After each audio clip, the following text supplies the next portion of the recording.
This is WPSL Port St. Lucie, the talk of the Treasure Coast.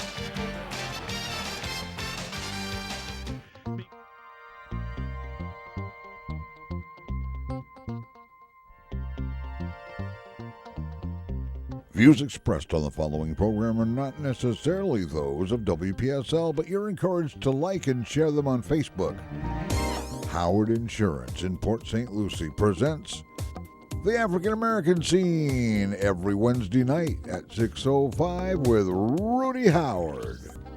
And tonight I have a special guest for you.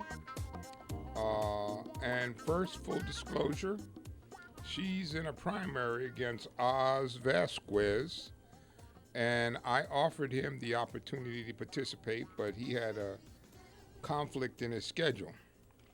But we're going to have on tonight my friend and District 18 candidate for Congress, Pam Kieth. And I am pleased to be able to say that she's a friend of mine. Pam was born. Thank you.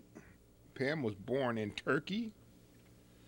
She did her undergraduate at UC Davis, and I believe she also got a master's degree at UC Davis, and graduated from BC Law School, Boston College Law School.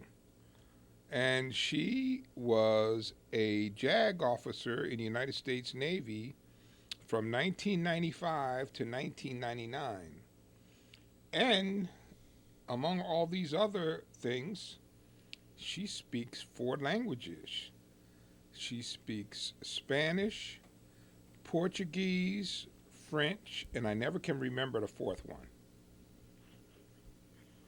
What's the 4th one? English, Rudy. Okay. Hey, English, no wonder. English, okay, all right, yeah. Okay, yeah, that's a pretty obvious one, right? Okay, so my friend, how are you? I am terrific and so happy to be here with you. And so before I say anything else, I want to extend an apology to you and your listeners. You had me booked a couple Wednesdays ago, and wires got crossed, and I didn't make it, and I am so sorry. So I'm just glad to be here with everyone. Well, I'm glad you could make it. So tell me, you served 4 years as in the Navy. A lot of times, people, especially in that position, they decide to make a career out of it. What made you decide not to stay? Well, at the time, things were different, right? Like it was before 9/11, and the biggest issue for me was that I had this massive student loan debt, right? And before 9/11, the Navy wasn't paying off anybody's debt. They just figured, that you either can figure out a way to pay for this or you cannot. And so that they deferred your loan payments for your first part of your obligation. But then once that first part of your obligation was up, you needed to start paying on those law school loans. And it just became really too much. I mean, I was, Navy JAGs make good money, but they don't make like serious money. They're not making the huge money. And that's why it was like, okay, I need to do something here. And, the big law firms came knocking, and they came with some, really good offers. It was at a time when big law firms were escalating compensation for lawyers very quickly. So when I interviewed, I was offered a job in the low hundreds, and by the time I actually came on board, it was in the high hundreds. So it was like, okay, what happened here? There was just this sort of race to compensate people. So that was kind of partly what I wanted to do. And also, I just felt that what I loved to do in the Navy was litigation. I liked defending sailors. I liked representing sailors, helping them resolve their problems. And I had kind of gotten too senior for that. And the rest of my career trajectory in the JAG was really more like giving advice to admirals about this, that, and the other thing, which is incredibly important, but not really what fired me up. And so that's why I decided it was time to go and to get into actual litigating. And that's why I was excited about that. Well, over the last couple of months, you've received some pretty impressive endorsements. Did I lose you? No. I said over the past couple of months, you've received some pretty impressive Rudy, did I endorsements. lose you? Huh? Hello? No, I'm here. Rudy? Can you hear me? Oh, sorry. Can I you? can hear you now. Okay. Over the past couple of months, you've received some pretty good endorsements. Who have you gotten endorsements from in the last few months? I'm super proud of the fact that we've brought together a coalition in this campaign. So I've been endorsed by Elizabeth Warren from the progressive side, as well as Working Families Party from the progressive side. But I've also been endorsed by Congresswoman Lois Frankel and Congressman Alfie Hastings and the more sort of party establishment side. I've gotten the support of Vote Vets, which is a big organization that supports veterans running for office. I've been endorsed by Collective PAC, which is one of the big organizations that helps candidates that are African American run for office. I've been endorsed by Higher Heights, National Organization for Women, the Democratic Progressive Caucus, the Democratic Environmental Caucus, the Human Rights Campaign. So that's the LGBTQIA community. So we're bringing the whole Obama coalition together. That's beautiful. And then you got an endorsement Saturday from the Post. Yes, I did. That was unexpected. Yeah. Our papers here locally tend to be a little bit right-leaning. I'm not going to say they're unfair, but they're just, they tend to be a little bit more orthodox. And so getting that endorsement and also the enthusiasm behind it was just very pleasant development. Yeah, it was. It was a nice endorsement the way they wrote that up. They liked your energy and felt you were the right person for the job. And I thought that was a nice statement that they made. Well, I trusted you. As we're moving forward, there's lots of things going on right now. That's for doggone sure. And a lot of them will be right in your bailiwick in terms of some of the things that you'll get a chance to be effective in trying to resolve. One of them right now is our racial strife. What's your thoughts about where we're at where that is concerned? It's terrifying to see violence anywhere. And I think it's exciting too, because we're hearing a different kind of conversation than we've heard in the past. In the past, this very big, we believe in justice. Oh, we want to see justice done. We want to see equality. But I think right now we're seeing a much more poignant conversation about where the systemic racism is baked into our system, where, how, and when it got there, and how we can get it out. We're looking at our policing, and we're saying, here are the things specifically that are contributing to our problems. Our militarization of our police force, the lack of transparency with police discipline, the proximity of prosecutors to police unions and the political side, and the disincentive that creates in actually prosecuting officers. We're seeing a confluence of the ease and availability of video evidence with the virality of something like on Twitter, with a youth movement that is very assertive and confident and good at organizing, and a moment in time when people realize that America cannot move into the future under the paradigms of the past, and that's why it's so exciting. Yeah, one of the things that I'm having a struggle with, and I've been doing some research and some reading, trying to get a handle on it. People are so upset about it, and but many of my white brothers and sisters have gotten on board. But those that haven't are very upset, and I've been trying to determine, why are you so upset? We're not trying to take anything from you. We're not trying to go in your pocket. We're not trying to tear down your rules.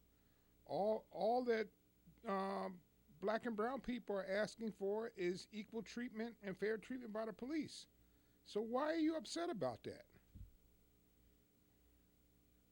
That's a good question, Rudy. But we're not being honest if we're not stating the obvious, right? The obvious is that our country was never equal, right? It wasn't.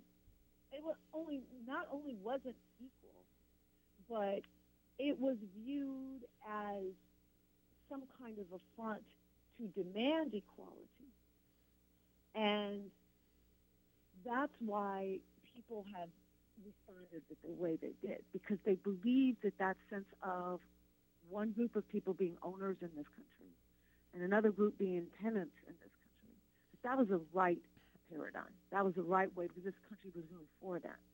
And they felt like they were being dragged, kicking and screaming into sharing the privileges and rights of the Constitution, right? They were dragged, kicking and screaming to share that. But you can only be kicking and screaming about sharing that if you think you own it.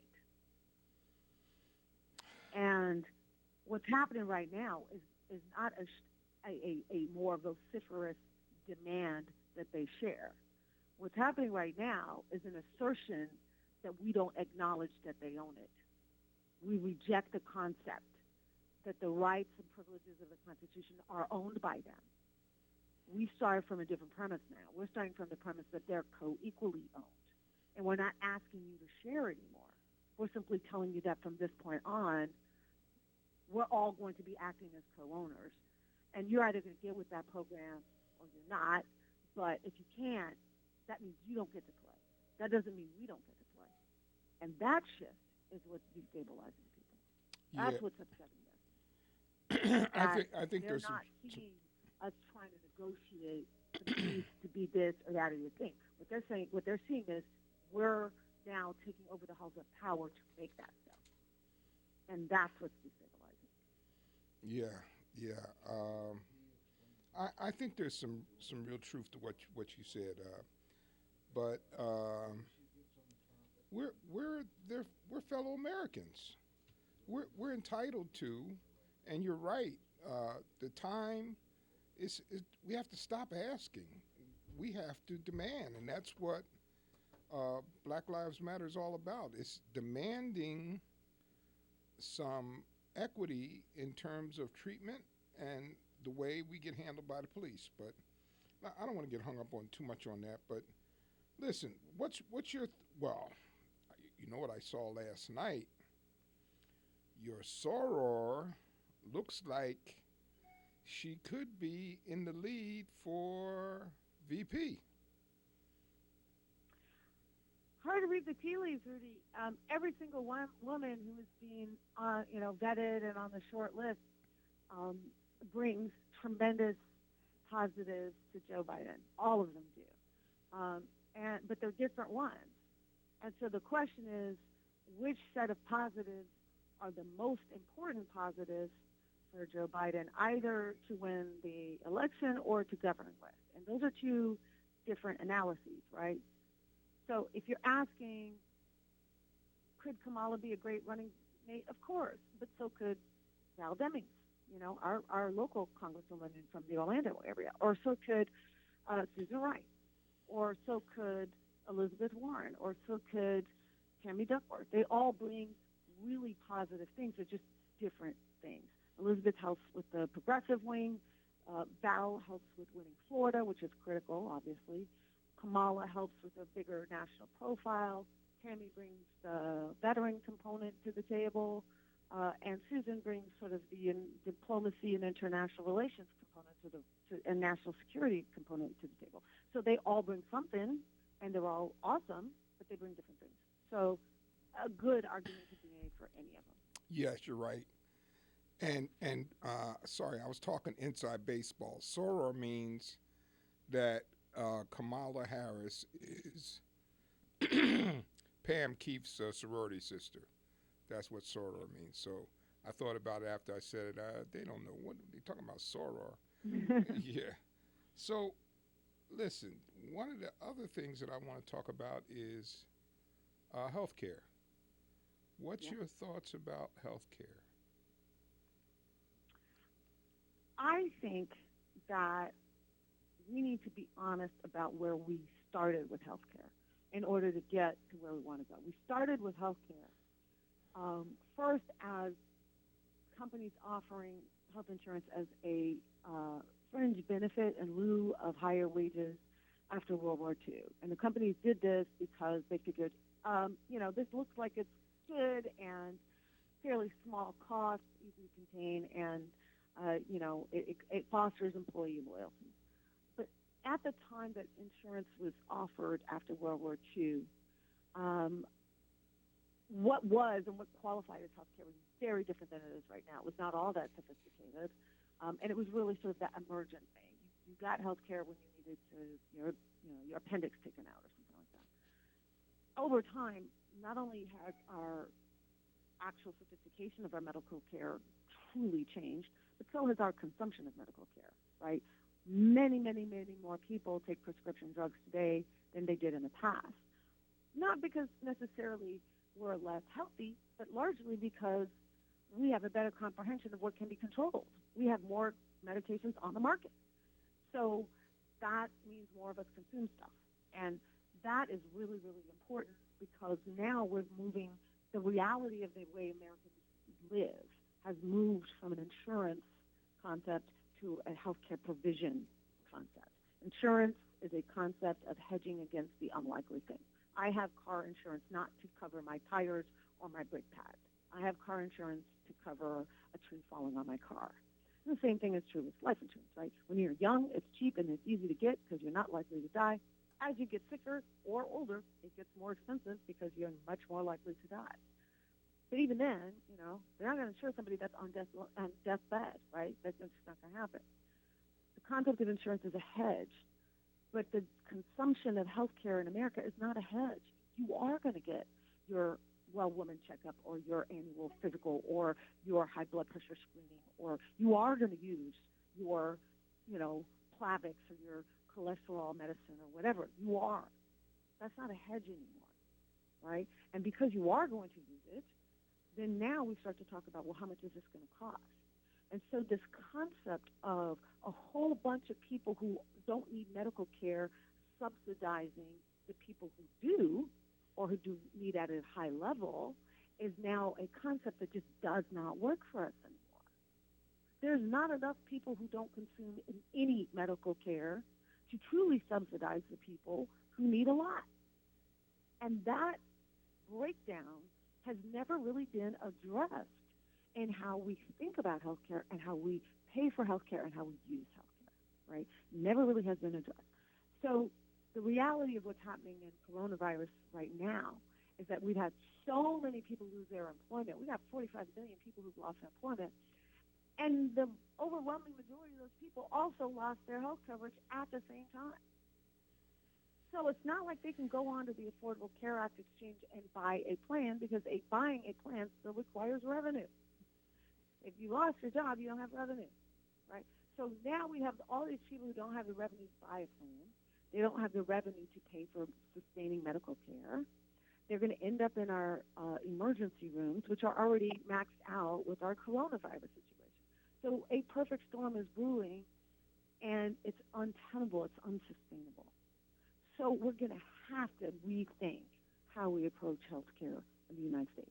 I don't care how many people in your audience love their employer-provided healthcare. I don't actually believe they love it. I think they love it as compared to nothing or as compared to buying it on the open market. But I don't actually buy that people love open enrollment and, deductibles and copays and in-network, out-network. I don't think people really love that. I think they got used to it, they accept it, but I don't think they love it. The reality is that even that is not really going to be tenable because there's so many Americans that need an alternative to that because they're no longer employed. And that's why I know that we're going to be moving, willy or nilly, we're going to be moving to a different paradigm. We have to because there's just, what we got now is a patchwork quilt that just does not work. And the fact that it can work for 60% of the population doesn't equal working. 60% of the population is not working. You got to be hitting at like 88 or 89% before you start talking about working. And it's not working at that level or anywhere close to that. So that's why I know that we're going to be moving in a different direction. The question is how quickly and how. Those are the only two questions. Because what we have right now is not sustainable. It's too expensive. Even people with good insurance still have deductibles of $5,000 or $6,000. What the Sam Hill do you have if you have a plan that has a $6,000 deductible, but you don't have $6,000 worth of savings? What do you have? Right? Something you pay into that you can't use. That's not a good thing. And I don't see why we would sustain that. Well, I'll tell you one thing that came out of the ACA that I'm not sure everybody understood how valuable it is, that if you have an ACA plan, all kids under 17 automatically get dental and vision.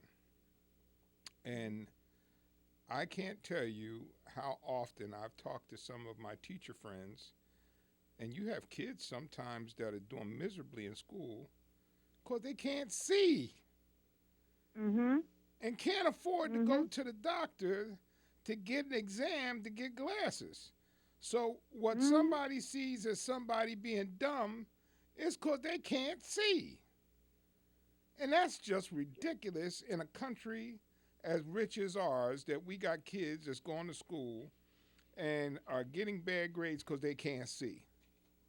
I mean, that's insane. Now, that's the one thing for sure the ACA did, is mandate that dental and vision care for kids under 17, and I think that was pretty awesome.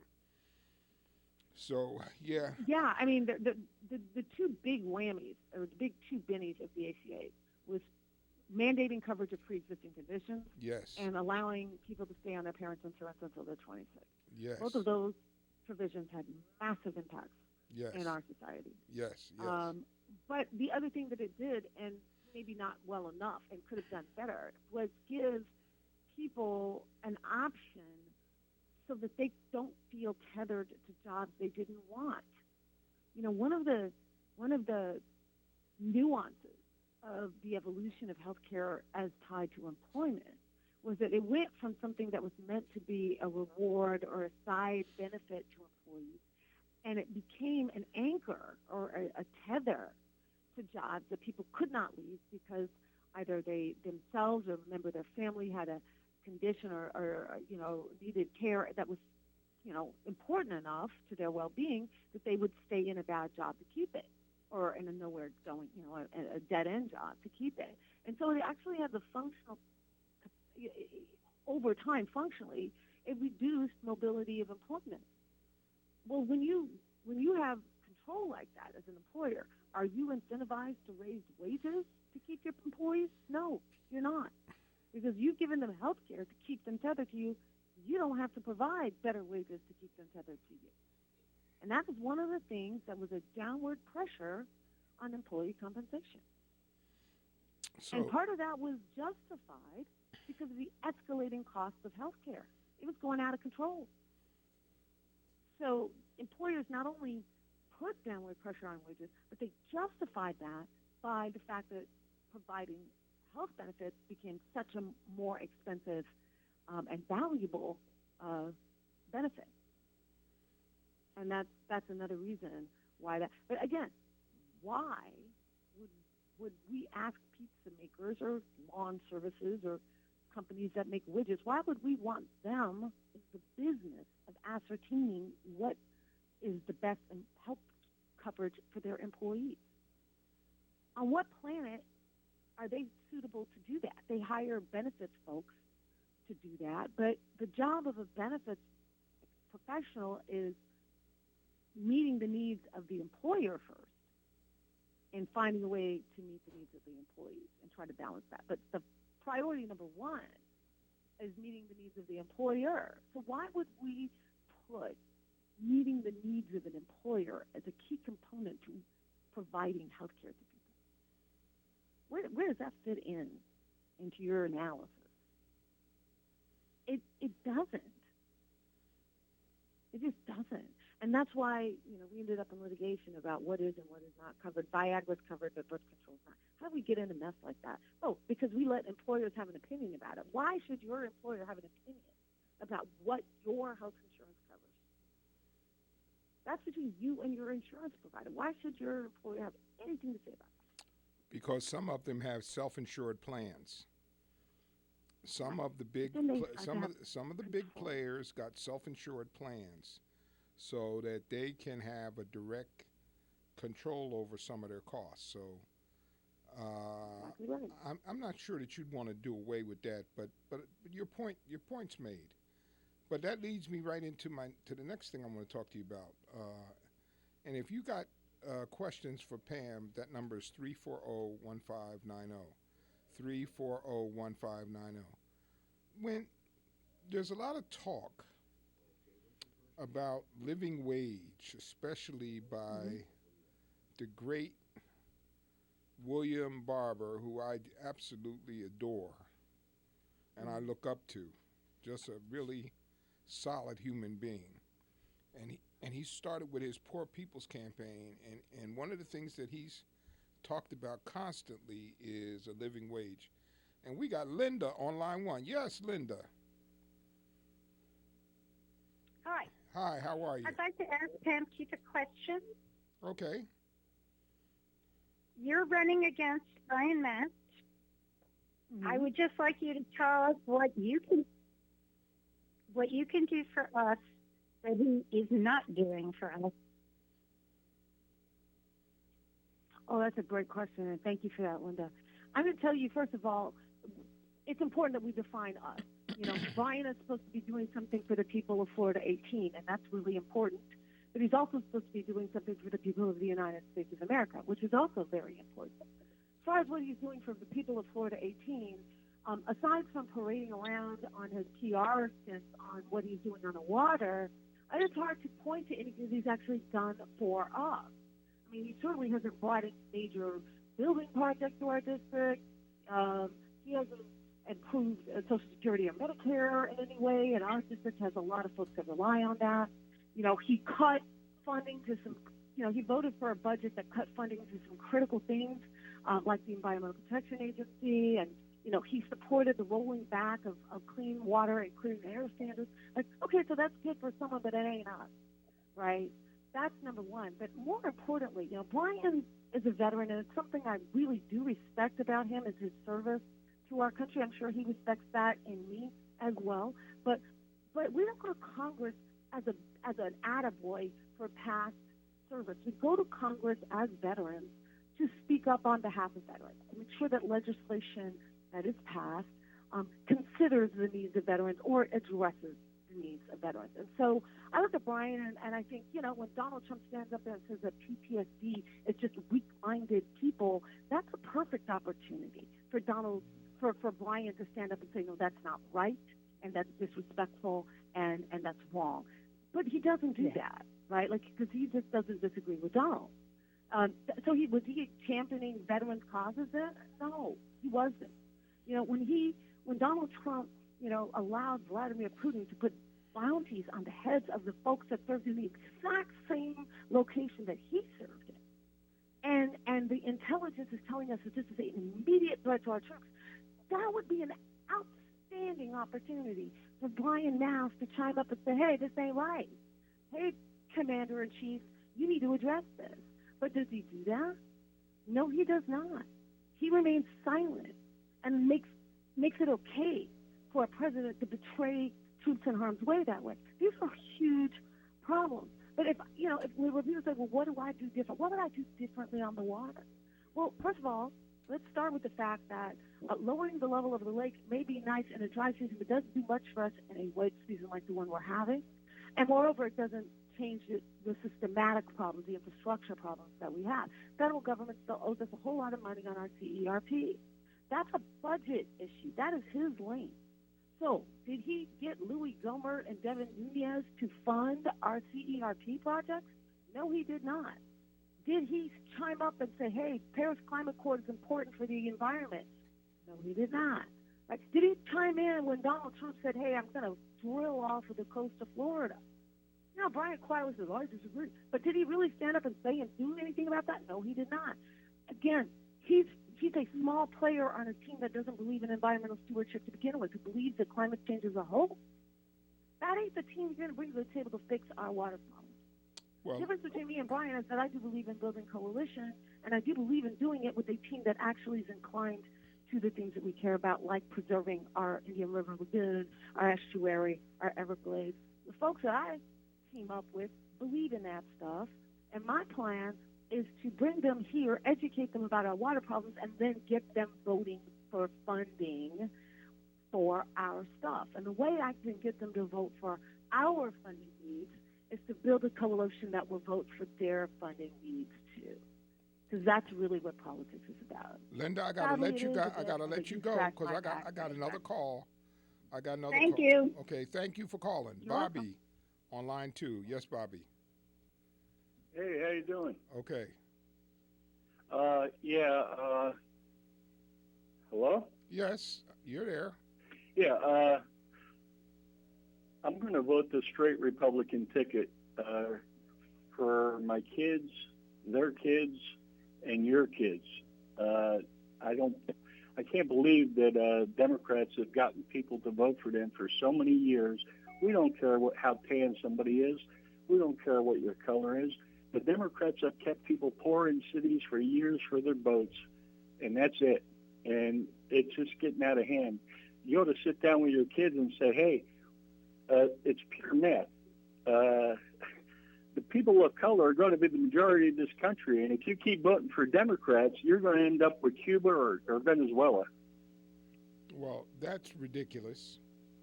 But I'm going to say something, and this is really for Pam, but I can't let you get away with that. I can't hear you, Rudy. I said, this is really for Pam, but I can't let you get away with that because you told me you told me all of my life one of the things that you believed in most about people is that they have moral. Okay, you left. Okay, all right, fine. So you avoided my lecture. But okay, Pam. Pam, you still there? Yeah, well, yeah, I'm here, and I'm trying to decide how to respond to that. That gentleman is absolutely not voting for my kids. That I know. Because if you're buying into Donald Trump's nonsense, you're buying into the paradigm that my kids don't matter. Yeah. That gentleman is not voting for his kids either, Well, because his kids need to be able to breathe clean air and drink clean water and live in a country that is not underwater. So he's not voting for his kids. He's definitely not voting for women. He's most certainly not voting for those of us who are LGBTQ or, have a different, family structure. He's not voting for fiscal responsibility. Let's be honest about that. Donald Trump has blown up our deficit to enormous levels. He's not voting for national security because Donald Trump has opened our elections and our grid to the Russians. He's not voting for economic strength because those stupid China tariffs have made us I got another huge call, trade Pam. deficit. I got another. So, what he really is voting for is his own sense of superiority, whether he understands it or not. He's certainly, it is a free country, at least when the federal Trump Gestapo isn't attacking our cities. But, he can vote his conscience. I hope he does. Yeah. God knows I will be voting mine. Yeah. Well, we And got I have a funny feeling that more people we got will agree another with me. call. We got another call, and you only got about 4 minutes left. Got Steve on line 3. Yes, Steve. Well, I wish I could be a cleaning lady with that kind of enthusiasm. I'll tell you, people can get all upset, but it comes down to this. The American people are tolerating it. I had high hopes when I saw them in the streets. Now, I have to admit, 95% of them were protesting peacefully. There are groups, and those groups could be government groups, knowing these clowns. Yes. That, agitate to give the army the excuse to come and be thugs. But America's got to make a choice. They've got to say, listen, I don't care what I hear on TV. I don't care what I hear on the radio or what my neighbor thought his friend heard. And I'll give you a great example. A guy called me, a good friend, wanted to borrow $10,000 because he had a sure thing on a cure for this disease that he found out from his buddy. He's a truck dispatcher, and his buddy operates a bulldozer. But he was listening to his right-wing station, and they said, oh, yeah, somebody's come up with a cure. So that was the new rumor. And I'm sitting there going, people have got to stop being so gullible. That's true. You know, they've got to check it out. And once they check it out and find out the facts, they're not going to put up with this. It's Yeah, crazy. but It's not I in mean, our best interest. that's a great point that you make. But let's be honest. When you talk about the right-wing Trumpet sphere, you're talking about people who get confronted with absolute ironclad evidence that something Donald Trump said was either completely wrong or a total lie. And they still cannot process that is an indictment of him. They think that's an indictment of the people who brought up the fact that it's not true. Right? I mean, Donald Trump got on TV and said we had 15 cases of coronavirus and that it was going to go down to 0. That is either a true statement or a false statement. It was a false statement when he uttered it. And everybody saw him utter it. And the people who are still in love with him aren't processing that he lied to them or that lying to them is a problem. Right? That's another problem. I keep it out of people. It's always they or some unnamed source. Never the exact person who's doing this. And whenever you hear somebody using those terms, you know it's a rumor. You know it's not true. So America, they know that use your not true. brain They don't a little care that bit. it's not true. Learn That's to my decipher problem. My what's problem is true that a and rational what's mind propaganda. would normally It's pretty easy. process. If it's too good to be true, it's propaganda. So, Well, I wish you luck, and I admire your enthusiasm.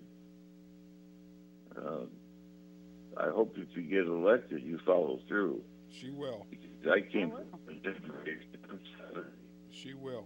For the hippies, change the world. We weren't going to put up with big government, military establishment. So what did we do? I gotta let Pam go at this point. Did what we said we weren't going to do. Yeah, Chuck, hold on. I'm gonna get Thank to you, you. Rudy. Yep, no I problem. appreciate your time. I gotta let Pam go at this point. She's got another interview that she has to do, but we've got 15 minutes left, and I got Chuck. Pam, take care, and I'll be talking to you. And we got Chuck. Yes, Chuck. Yeah, Rudy, I just was going to talk about the employees, the people that own companies offering, I'm getting a hell of a back echo here. But anyway, companies that offer health insurance. And I can remember when that was a way of hiring people. And now it seems to be in a mindset of people that the owners have to supply health care. And I'm just wondering why people think that. Well, I'm going to say this to you, okay? If you look at the stock market in 1974, when I graduated from college, not a single job did I interview for that did not offer me health insurance. And most of them I didn't even have to pay. There was health insurance and a pension. Every job I interviewed for, everybody that wanted to hire me was willing to give me health insurance and a pension. Stock market zooming up to 20,000. We eliminated all the pensions. Pensions, they said they couldn't afford because they were not sustainable. Companies are making more money than they've ever made in the history of the United States. Yet, people like yourself say they shouldn't have to give people health insurance. It should be their call. It should be their option. There should be no pressure on them about providing health insurance. Yes. Okay, that's your opinion. I mean, as I said, it started out as an incentive to hire people. In other words, come work for me. Target instead of Kmart. Okay? And now it's, to me, my thought process is it's ingrained in people. It's no longer a incentive to hire somebody, but a right for the employee to get that insurance. Where do you live at, sir? And where do you live at, Chuck? Because where did I hear it? I said, where do you live? Because I know people that have stayed at jobs or taken jobs just because they could get health insurance because they had kids. So this business about you call up and you make these right-wing statements that have no basis of fact. When I know right off the top of my head 6 people that I know working somewhere because they needed health insurance for their kids, not because they felt entitled. They needed to find a company that offered health insurance. So this business about everybody thinking they walk through the door has a right for health insurance, I don't know where you're getting that from. Not to mention the fact that I'm going to give you a real education now. In the past here we go. You know, you do this and then you make me have to educate you. In the past 10 years, major corporations have moved to 1099s. You know what 1099s are? Those are contract employees. So in a lot of your major cities like Chicago, New York, LA, they hire executives on a 1099 basis. Do you know why they do that, Chuck? So that they don't have to give them benefits. So this baloney that you're talking about, that employers are being forced into giving health benefits, is baloney. They've come up with all kind of creative ways not to provide health and benefits. And 1099 contract employees is the number one way. Did you know that, Chuck? All right, Did you know that? Yeah, that's for executives. Let's talk about right here in Port St. Lucie. I will tell you. The hourly wage earner. I will tell you, in Port St. Lucie, I'm going to tell you, we can do that too. I know somebody that works at an airline manufacturing plant that's a 1099 employee that gets no benefits. It's not what I'm talking about, Rudy. I'm talking about the hourly wage worker. This person is an hourly wage worker. He's an hourly wage worker at an airplane manufacturing facility. He makes his money by the hour as a 1099 contract employee, and he gets no benefits. Okay, I'll investigate that. Well, great. You can investigate it. It's out there. That was not my point. I can remember when employers were having trouble hiring people, and so they offered medical insurance. But the problem with that is when you get the insurance through the company, you got to pay $200, $300, $400 a month. And if you're only making minimum wage, how can you afford it? Most of them didn't. Well, that's because it depends on the employer, how much of that tab they're willing to pay. You can, as an employer, right, as a person who writes group health insurance, I can tell you the employer has the option as to how much of the employee benefit they want to pay. So that's up to them. Okay, let's take Walmart. Well, right here in Port St. Lucie. Okay. When the ACA came out, I can remember the day shift were cut down to part-time hours so that the insurance didn't have to be paid.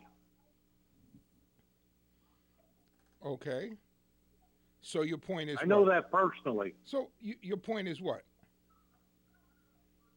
I'm just saying my what's your point so was what's your from the point? start. So what is your point? I'm trying to tell you, the employers do not have to give people insurance. No, they don't. It seems to be no, they don't. But it seems to be the thought process that they have to. Well, I think that was my point from the start. Okay. I'm not going to let you get me upset because you go off on these tangents, these right-wing tangents to try to make points that make no sense. But, okay. Employers do not have to give employees health insurance. Read articles, and I've heard speaking heads talking about employers not giving enough insurance and and Pam was talking to you about it, was certain needs that the employers didn't want to pay, but yet people expect the employer to meet that demand when it's a hiring thing. And so what's the problem with that? In other words, the employers could go ahead and stop insurance on a moment's notice, and you're left insured without insurance. Okay. So what's your point? I'm sorry. So what's your point? Well, my point is people need to quit thinking that the employers have to give insurance. They don't have to. So I still don't understand what your point is. Employers do not have to give people insurance, but if you want to have a competitive work environment and you're in the marketplace competing for talent, then you'll provide some kind of health insurance because it's in your best interest to do so. Are you suggesting? Yes, it is. Are you suggesting that all employers should just stop giving people health insurance so that they can make more money? No, is that your suggestion? When I first started working, you didn't get employed. You didn't get. I just got this damn echo. I can't really talk to you. You need to turn your radio all the way down and listen only on the phone, because that's a delay. I don't even have it on. Okay, say what you're going to say because we're coming in the hour. Yeah, I've still got the echo. I can't seem to get my point across to you, but it's just what I've been seeing for years and reading for years, that it's employers get excoriated because they don't give enough insurance. But people have to understand that it's just a hiring thing, and they're going to only give you what they want. Okay, well, thank you for calling, Chuck. It is more than just a hiring thing. It's a morality thing too. Do you care about the health? Do you care about the health of your employees? Do you care whether or not their children are healthy? Now, shouldn't maybe the employees, when they're looking for the job, should they seek the jobs that have these benefits? That's what I was saying to Chuck. And that's a choice that would be of the employee, the potential employee. Well, yes, and then that would in turn create pressure on the employer to provide the benefits to get the kind of employee that they want. Somehow, I think incentive, yeah. Yeah, somehow I think that his point is employers should not have to provide health insurance. Well, in Florida, notoriously more than many states in the United States, a lot of employers don't provide health insurance. So yeah, an employer doesn't have to provide health insurance, but it's not just about dollars and cents. It's also a moral issue. It is a moral issue. Do you care about the health and well-being of your employees and their family? If you care about the health and well-being of your employees and their families, then you will provide them with something. Maybe it won't be perfect, but you'll provide them with something so that their families can maintain some health. There's nothing wrong with that.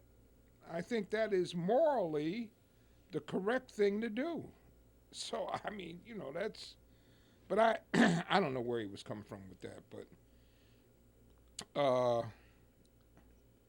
but I have this letter from Steve that I've been trying to get to, but I've had guests for the last 2 weeks, so I haven't been able to get to it. But Steve, your day's coming next Wednesday, and this time I'm going to read verbatim what you wrote me so people can see your cloaked racism that you can't even see within yourself. And it's going to come out in your words from your letter. So we will deal with that next week for sure. I've been wanting to deal with it for 2 weeks, but I've had a guest each of the last 2 weeks. Mayor Orvek last week. Wow, Mayor great Orvek, show. yes, The archive's on YouTube, folks. If you missed it, Yeah. be sure to look it up on WPSL TV on YouTube. Yes, that was a good show. And matter of fact, Mayor Orvek sent me an agenda from the city council meeting the other night, which was awfully nice of him. Wow. So, folks, I'd like to thank you for tuning in to the African American scene. And on August 18th, vote for Pam Kieth, District 18 congressional candidate. God bless, be safe, and I will see you next Wednesday right here for the African American scene. Not preaching to the choir around here. Rudy Howard's African American Scene is heard every Wednesday evening in the 6 o'clock hour.